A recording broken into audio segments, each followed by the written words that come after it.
Nous avons tous dans la foi des objectifs que nous avons compris ou pas compris.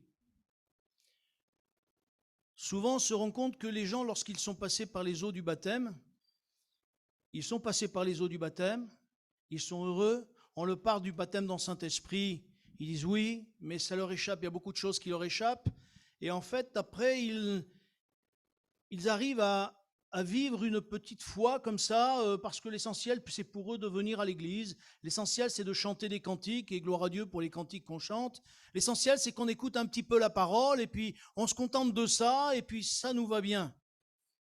Mais ça, c'est une fausse idée de la foi. Je crois que si nous ne voyons pas comme objectif une progression dans nos vies, on va passer à côté de quelque chose d'extraordinaire. L'épanouissement dans la foi.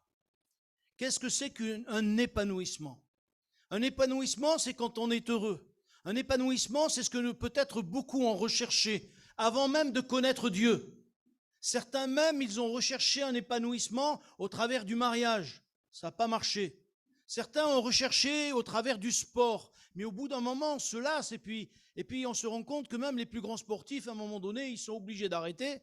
Et ça leur apportait pas plus que ça, parce que l'âge venant, on se rend compte que, comme les autres, ils sont obligés de s'arrêter parce que mal de genoux, mal de cheville, mal de dos, mal de ceci, mal de cela. Et puis sinon, des fois, c'est le cœur qui s'arrête. Ça, c'est encore pire. Et en fait, tout ça, toutes ces recherches de droite, certains se pensent dans la religion, et au travers de la religion, ils espèrent s'épanouir. Mais ça, c'est quoi? C'est la recherche du bonheur de chacun d'entre nous. Et Jésus a dit, et c'était clair, sans moi, vous ne pouvez rien faire. La parole nous dit, Jésus est le chemin, la vérité et la vie. Il est, nous dit encore la parole de Dieu, le seul médiateur entre Dieu et les hommes. Et ça, c'est des choses que nous savons ou que nous ne savons pas. Mais il y a une chose qui est sûre. Si nous nous arrêtons simplement à ça, ça veut dire que nous n'allons pas aller plus loin. Et je crois qu'encore une fois, nous allons passer à côté du plan que Dieu a préparé pour nous. Et comme je le dis souvent et je le regrette, aujourd'hui je le comprends mieux, peut-être parce que j'ai pris un peu d'âge, je comprends mieux qu'il y ait des chrétiens qui, quand ils ont commencé dans la foi, ils ont commencé plein de flammes, plein de joie, une flamme en moi, ils le chantaient, et presque ils sautaient sur leur place. Et puis un jour ils se sont rendus compte que la foi, c'est pas aussi simple que ça. On croit des fois que la foi, c'est je marche sur un tapis rouge, alléluia, tout va bien. C'est faux. C'est pas parce que Dieu est avec nous que les problèmes n'existent pas. Nous l'avons lu tout à l'heure. Jérémie était un homme de Dieu, un homme qui aimait Dieu, un homme qui voulait que le peuple connaisse Dieu davantage. Mais ce peuple, il ne voyait qu'une chose, son intérêt. Et on va y revenir tout à l'heure. Le problème, c'est que nous oublions certaines paroles de Jésus. Certaines paroles de Jésus qui devraient nous interpeller. Et j'aimerais lire avec vous, s'il vous plaît, dans l'évangile de Jean. L'évangile de Jean au chapitre 12. Et Jésus, au travers de paraboles, souvent, nous parle. Au travers de paraboles, il nous interpelle. Mais nous ne voyons pas toujours, nous voyons cela comme des histoires et que nous ne réalisons pas que Dieu voudrait nous dire des choses. Au chapitre 12 et au verset 24.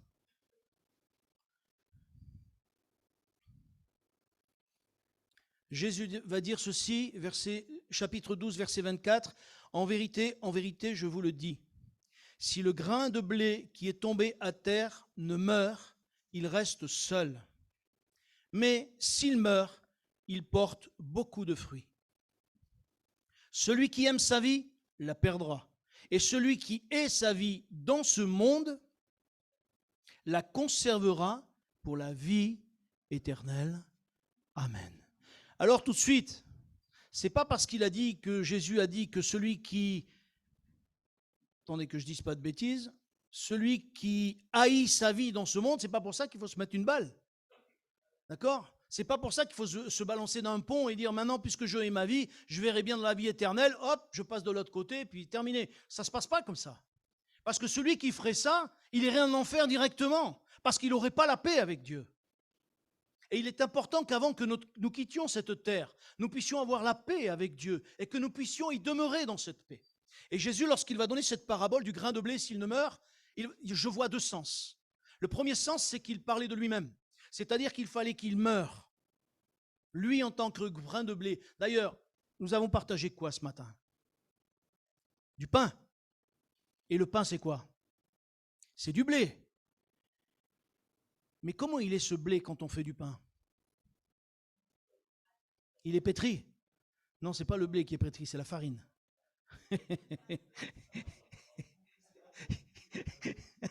Toi, tu n'es pas boulanger. Hein? Il n'est pas boulanger, le frère, il vient de me le dire.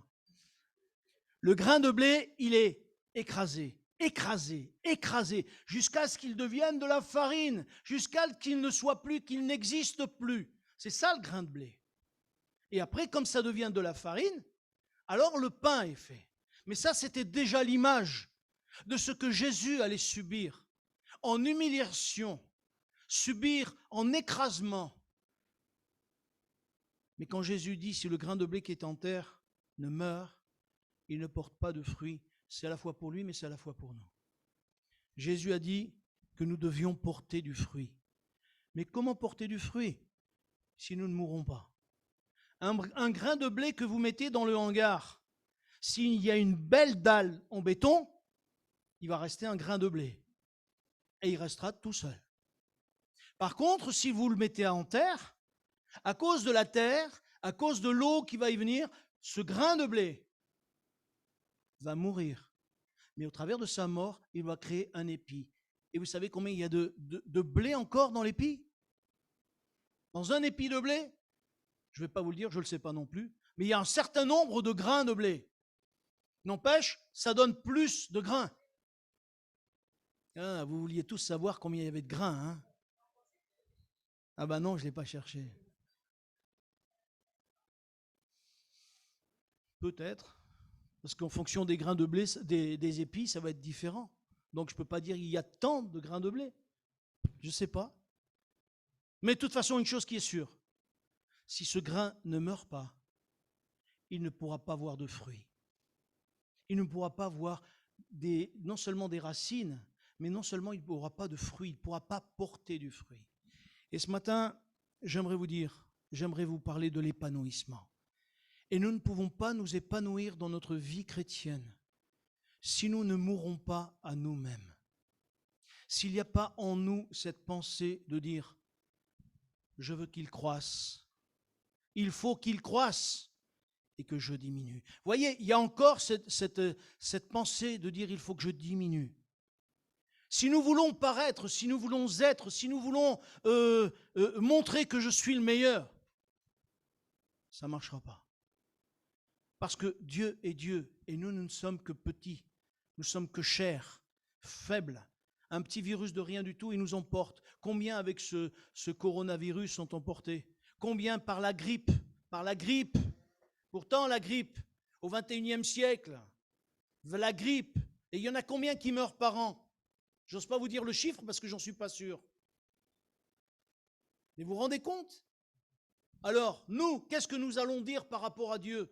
Et lui, Dieu nous dit, et Jésus nous dit, si le grain ne meurt, il ne portera pas de fruits. Et je crois qu'il est important que nous puissions voir que dans nos vies, il faut que des choses soient réglées. Il faut que des problèmes soient réglés. Parce que sinon, notre vie ne fera que, être toujours entre deux eaux, être toujours, un coup je suis bien, un coup je suis pas bien, un coup j'ai la foi, un coup j'ai plus la foi, un coup je... Mais pourquoi? Parce que l'Esprit de Dieu n'a pas la pleine liberté dans nos cœurs.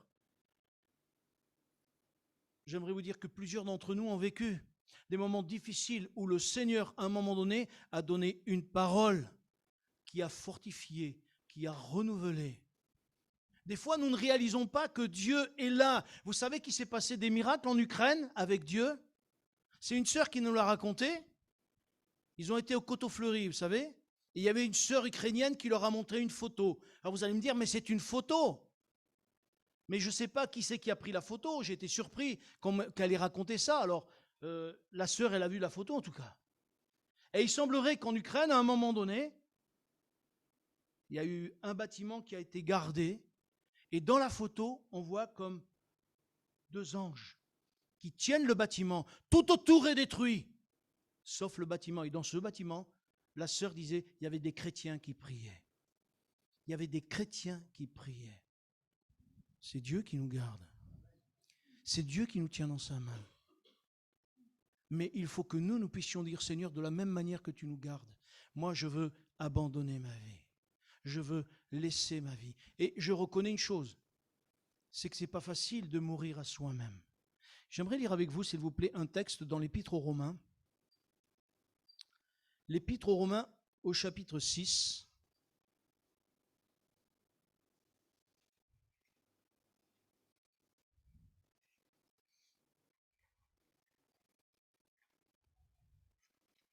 Romains chapitre 6 et verset 11.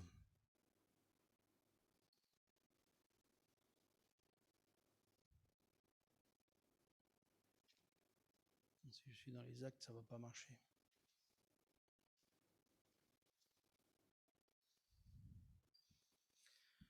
Et là, l'apôtre Paul, il va aller fort, à croire que dans notre intelligence, dans notre cœur, nous avons du mal à comprendre ces choses. Vous avez peur de la mort ?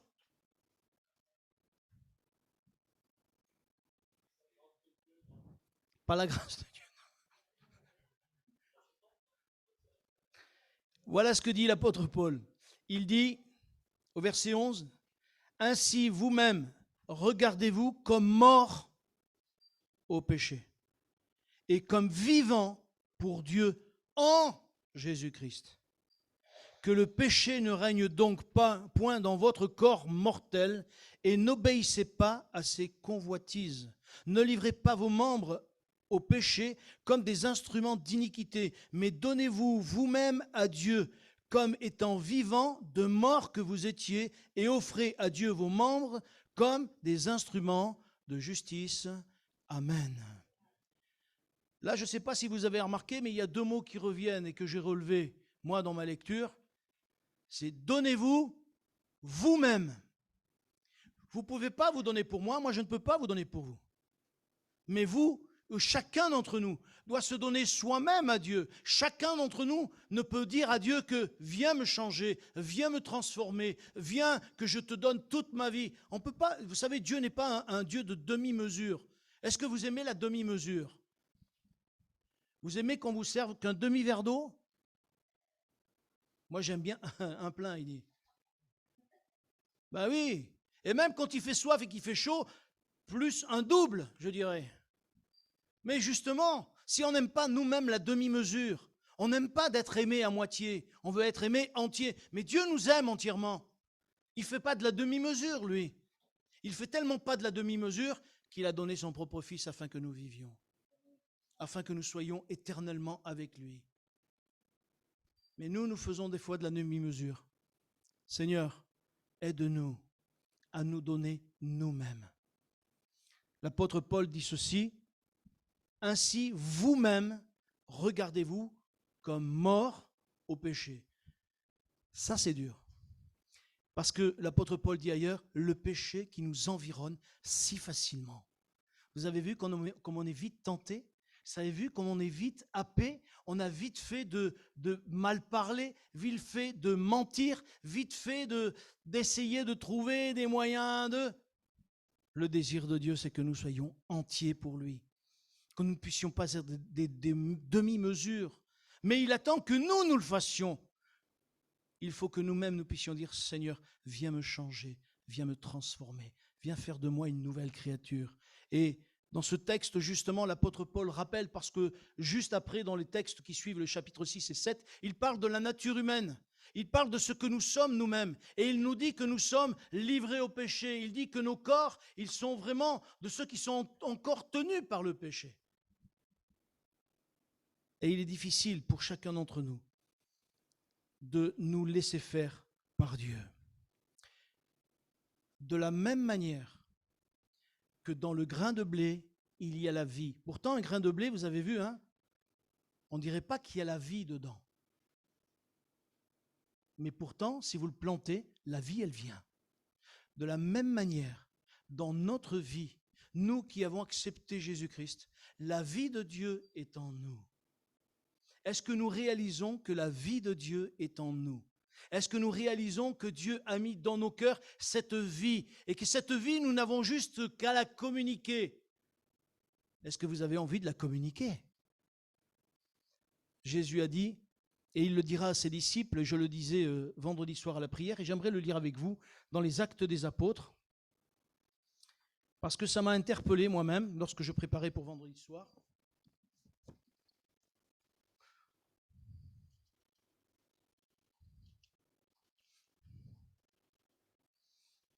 Actes des Apôtres au chapitre 2, 1. Chapitre 1er.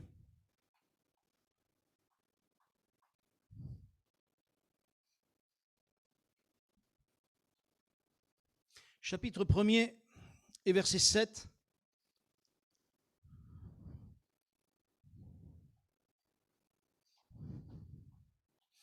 Parce que les disciples vont leur dire, Seigneur, quand est-ce que tu reviens? Ils n'avaient qu'une envie, c'est que Jésus revienne. Et je pense que nous sommes tous dans la même attente. Nous avons envie que Jésus revienne. Et Jésus va dire ceci aux disciples, au verset 7. Il leur répondit, ce n'est pas à vous de connaître les temps ou les moments que le Père a fixés de sa propre autorité. Mais vous recevrez une puissance, le Saint-Esprit survenant sur vous, et vous serez mes témoins à Jérusalem, dans toute la Judée, dans la Samarie et jusqu'aux extrémités de la terre. Et j'aimerais dire, parce que d'autres fois j'ai parlé du retour de Jésus et qu'il fallait qu'on soit prêt. Et ça pour moi c'est une réalité, être prêt pour le retour de Jésus. Mais cela ne doit pas nous empêcher de vouloir être remplis du Saint-Esprit. Cela ne doit pas nous empêcher de pouvoir évangéliser autour de nous, parce que comme je le disais vendredi, il y a des âmes qui se perdent et nous avons besoin vraiment de pouvoir dire Seigneur, aide-nous à sauver encore des âmes qui ont besoin de toi, des âmes qui ne te connaissent pas, des âmes qui ont besoin de découvrir que Jésus-Christ est le Sauveur. Mais dites-moi, comment vont-ils le découvrir s'il n'y a personne qui parle? Comment vont-ils le découvrir s'il n'y a personne qui témoigne? Comment vont-ils le découvrir s'ils ne voient pas en nous une différence? Mais pour qu'il y ait une différence, il faut que nous puissions mourir à nous-mêmes. Il faut que nous puissions dire, Seigneur, aide-moi à mourir à moi-même, que je puisse être une créature différente.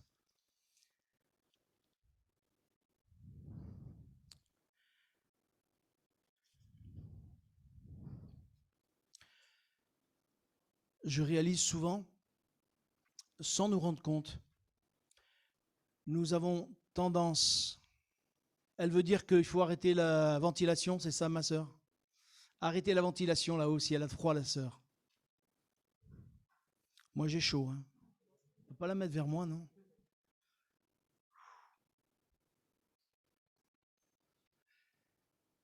Souvent je remarque une chose, c'est que nous prenons des habitudes dans la vie chrétienne. Et parce que nous prenons des habitudes dans la vie chrétienne, nous ne réalisons pas que nous avons besoin d'être changés et d'être transformés. Nous restons à une vie stagnante. L'eau stagnante, c'est de l'eau morte. Vous savez ça? Et l'eau stagnante, elle n'apporte pas la vie, elle apporte la mort. Moi, j'aimerais, mes frères et sœurs, qu'à Givors, on puisse apporter la vie. Que la vie de Dieu puisse couler en nous. Il est dit au sujet du baptême dans le Saint-Esprit, c'est Jésus qui le dira, il dit, des fleuves d'eau vive sortiront de leur sein. Et je crois que ça, il nous faut comprendre que Dieu met à notre disposition de l'eau vive qui est à notre portée, de l'eau vive que nous puissions vraiment le vivre, ces choses-là, et que non pas nous arrêter à ce que nous connaissons, ce que nous savons. Vous avez peur du changement? Oui, alors c'est ça que ça veut dire. Parce que vous avez peur du changement? Personne n'ose dire oui, personne n'ose dire non. Mais qu'est-ce que ça veut dire le changement? Imaginez que le Saint-Esprit descende ce matin. Imaginez que le Saint-Esprit commence à dire, mais tu vis dans le péché. Imaginez que le Saint-Esprit commence à dire, tu as besoin de repentance. Imaginez que le Saint-Esprit puisse nous reprendre et me reprendre moi-même en disant tu as besoin de changer de vie. Nous allons fuir, nous allons rester. Nous allons rester? Ouais. C'est bien. Mais voyez-vous, Salomon et tous les sacrificateurs, lorsque le temple a été créé, la présence de Dieu était si sainte qu'ils ont été obligés de sortir. Mais nous avons un privilège, c'est que le sang de Jésus nous couvre et nous lave de tout péché. Après, ce qu'il nous faut à nous, c'est que nous puissions dire, Seigneur, viens m'aider à mourir à moi-même. Mourir dans nos sentiments. Parce que nous avons nos sentiments du passé. Nos sentiments du passé, c'est quoi, dites-moi? Œil pour œil, dent pour dent. Mais Dieu veut que nous puissions nous aimer. Non pas seulement nous, mais que nous puissions aimer les autres, ceux qui ont besoin d'être aimés, parce qu'il y a des tas de gens qui vivent autour de nous, qui ont besoin d'être aimés, des tas de gens qui ont besoin de savoir que Dieu les aime, des tas de gens qui ont besoin, et vous savez, en ce moment, dans mon cœur, il y a constamment cette pensée, des âmes sont perdues, des âmes sont perdues, des âmes sont perdues. Mes frères et sœurs, ce matin, j'aimerais vous dire, il ne tient qu'à nous, parce que Dieu veut agir, Dieu veut se manifester, Dieu veut que nous puissions aller de l'avant, et que nous puissions dire, Seigneur, aide-moi à être vraiment de celui qui porte le message, de celui qui apporte la bonne nouvelle, parce que Dieu veut que nous puissions proclamer son beau nom. J'aimerais lire avec vous, s'il vous plaît, dans le livre des Galates, au chapitre 2.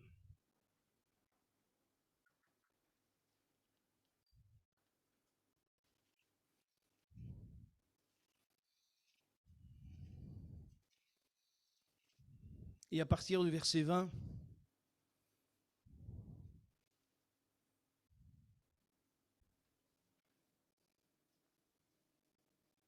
vous allez me dire, ce matin, il ne parle que de mort.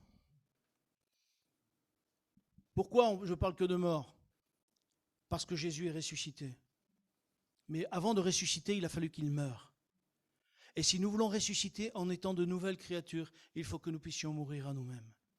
Et pour nourrir à nous-mêmes, il faut laisser la place à Jésus dans notre cœur. Il est écrit ceci, j'ai été crucifié avec Christ. Vous avez été crucifié avec Christ? Mais pas charnellement. On est d'accord? Et pourtant, nous avons été crucifiés parce que Jésus, à la mort, il nous a intégrés à sa mort. Mais s'il nous intègre à sa mort, il nous intègre à sa vie. Il nous intègre à sa résurrection. C'est-à-dire que le jour où il va revenir, nous partirons avec lui. Et nous avons vraiment besoin, comme le dit ce texte, j'ai été crucifié avec Christ. Et si je vis, ce n'est plus moi qui vis, c'est Christ qui vit en moi. Et si Christ vit en moi, les choses qu'il a vécues, nous pouvons les vivre. Les miracles qu'il a vécus, nous pouvons le vivre, parce que ce n'est pas notre vie, c'est la vie de Jésus en nous.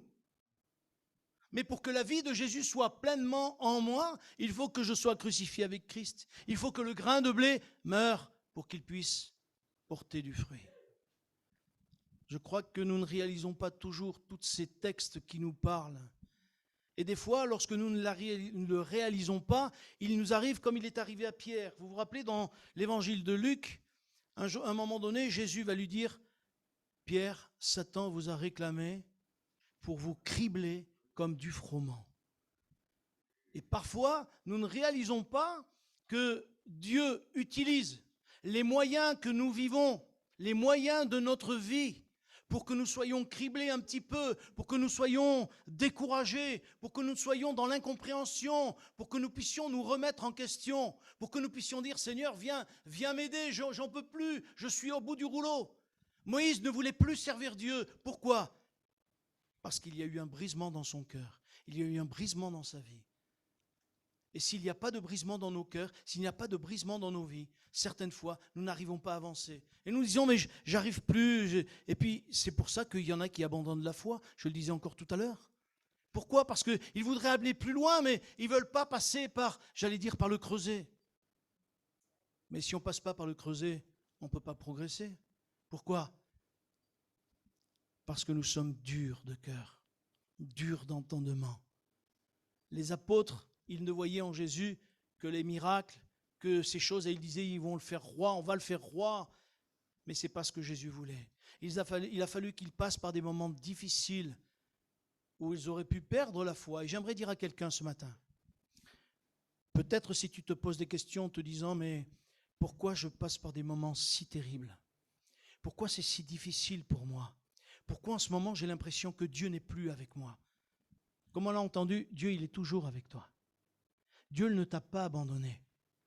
Mais ce que Dieu attend de toi, c'est que tu puisses dire, Seigneur, non pas ce que je veux, mais ce que tu veux. Nous avons toujours des ambitions que Dieu n'a pas. L'apôtre Paul, dans les Actes des Apôtres, au chapitre 16, si ma mémoire est bonne, il va dire, le Saint-Esprit m'a empêché de prêcher en Asie. Pourtant, l'apôtre Paul, c'était un serviteur. Pourtant, il prêchait pour que véritablement, il y ait une visitation, il y ait des guérisons, il y ait des âmes sauvées. Et lui, il va dire, le Saint-Esprit m'a empêché. Parce que parfois, nous prenons des chemins que le Saint-Esprit n'aime pas. Et parce que nous prenons des chemins que le Saint-Esprit n'aime pas, et parce que nous ne vivons pas comme le Saint-Esprit voudrait, alors il y a un empêchement pour nos vies. Un empêchement qui nous permet d'aller plus loin. Un empêchement que le Saint-Esprit met pour que nous puissions vraiment dire, Seigneur, non pas ce que je veux, mais ce que tu veux. Jean-Baptiste avait compris.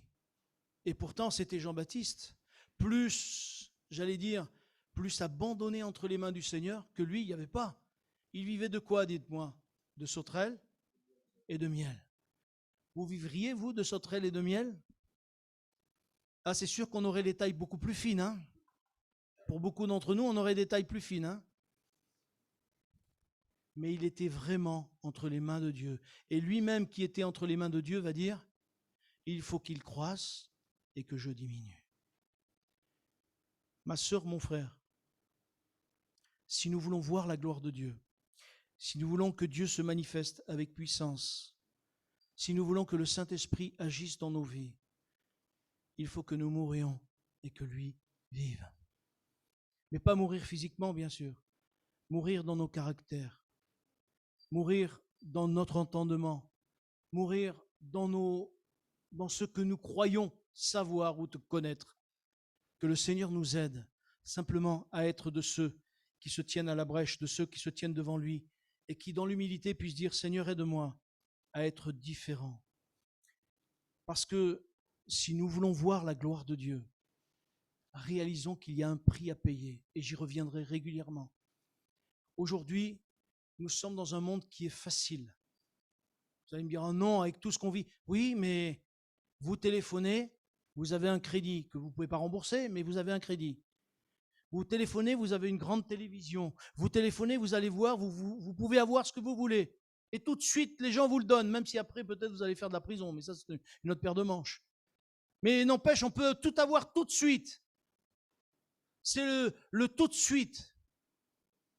Même d'ailleurs, les gens, il faut que ça... Et nous, on rentre aussi des fois dans ce même schéma. Il faut faire les choses vite, vite, vite. On ne peut pas attendre, non, on n'est pas patient. On veut toute chose, tout de suite. Je crois que si nous savons nous mettre au pied du Seigneur et dire, Seigneur, donne-moi, mais aide-moi à être comme tu veux. Et si nous sommes à l'écoute de Dieu, Dieu nous conduira, Dieu nous mènera. Et moi, je crois que le Seigneur veut que son peuple soit pur, que son peuple soit saint, que son peuple soit sanctifié. Il ne tient qu'à nous de dire, Seigneur, aide-moi. Est-ce que nous voulons ce matin dire, Seigneur, aide-moi à mourir pour que tu vives. Aide-moi à ce que je vive par la foi. Est-ce que vous croyez que vous vivez par la foi? Si on vous enlève votre travail, est-ce que vous allez vivre par la foi? Si demain on vous enlève votre maison, est-ce que vous allez vivre par la foi? C'est ça la vraie question. Parce que tant que tout va bien, on peut dire oui, je vis par la foi. Mais si demain on m'enlève tout, est-ce que je vis par la foi et pour la foi? Ça, c'est la vraie question. Moi, je me la suis posée, cette question. Et j'ai dit, Seigneur, j'espère que oui. Parce que moi qui prêche, l'apôtre Paul disait lui-même, je prêche et j'espère que je me suis pas trompé. Parce que des fois, on peut prêcher et se dire, mais est-ce que moi je suis bien à la hauteur? J'aimerais vous dire que personne n'est à la hauteur. Mais si Christ règne en nous, parce que c'est ça son désir, c'est qu'il règne en nous, alors nous verrons que Dieu nous gardera toujours dans ses voies, parce qu'il nous aime. Prenons conscience que Dieu nous aime, et son désir, c'est que nous puissions être de mieux en mieux à sa ressemblance. Seigneur, nous voulons te bénir et te remercier, parce qu'au travers de ta parole, tu nous enseignes à mieux nous livrer entre tes mains. Je te prie vraiment d'agir afin que, par ta grâce, nous puissions être de ceux qui mourront à nous-mêmes pour porter du fruit. Toi-même, tu nous as dit de porter du fruit. Alors, Seigneur, s'il te plaît, aide-nous à ce que nous puissions porter du fruit pour la gloire de ton nom, que notre vie soit épanouie dans la foi, non pas comme nous le voulons, mais comme toi tu l'entends, comme toi tu le veux. Ton désir, c'est que tes enfants soient heureux. Ton désir, c'est que la vie de Dieu coule en nous. Aide-nous, Seigneur, s'il te plaît, dans ta grâce, et que ton nom soit glorifié, Père. Tu bénis mes sœurs, tu bénis mes frères, et qu'ensemble, Seigneur, nous puissions grandir avec toi, dans le nom de Jésus. Amen.